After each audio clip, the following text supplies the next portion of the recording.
Barely 6 months in the office, the new Airasia X acting CEO Benyamin Ismail is realigning the business model to ensure that the company will return to the black.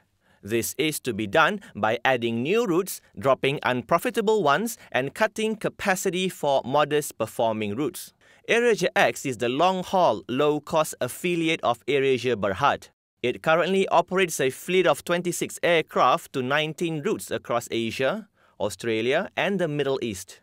In an honest and bear-it-all interview with The Edge TV, the 38-year-old Benyamin, also known as Ben among his circles of friends, says Airasia X has just launched a new route between Kuala Lumpur and Sapporo in Japan. At the same time, Ben says Airasia X is looking to withdraw its routes from Narita. In terms of the progress, we've been working quite hard in the last, 6 months since we came in. I think one of the first things that we needed to do was to relook into our routes, to see which of the routes were performing well and which was not performing good. Ideally as well, we needed to see and make a decision to decide what routes we can continue. So one of the key things that we looked at is the one route that we've decided that we want to withdraw, which is Narita. Ideally, we want to just focus on Haneda, because Haneda is a premium market for us, and potentially Narita, it's a bit more of a less premium because of its distance from Tokyo City. So ideally, you see a decline in yields, which really drags down the Haneda yields. So ideally, that's why we made that decision.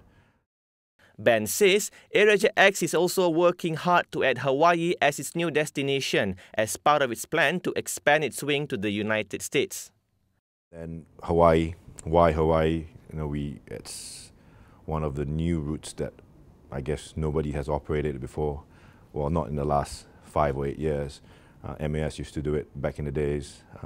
Singapore Airlines used to do it. But I think the only connection that we have from Southeast Asia, there's only another airline that does it direct, which is Philippines. As you know, Filipinos is the second biggest population in Hawaii, so it's a big market. So for us, we attract the Southeast Asian market to Hawaii, and secondly as well, the number one destination for Japanese is Hawaii.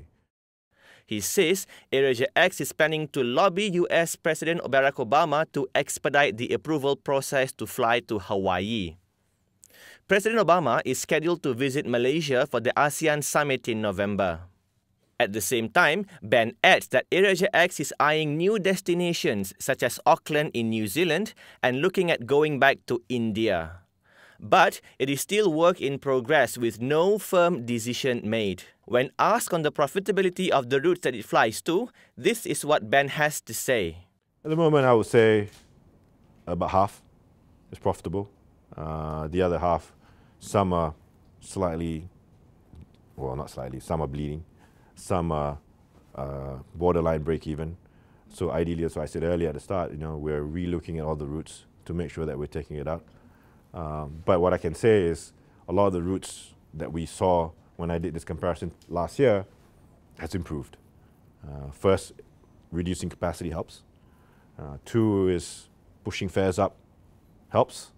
3 is passenger increased in terms of take-ups, in terms of flights increased, because we're doing more active marketing helps. So you see that.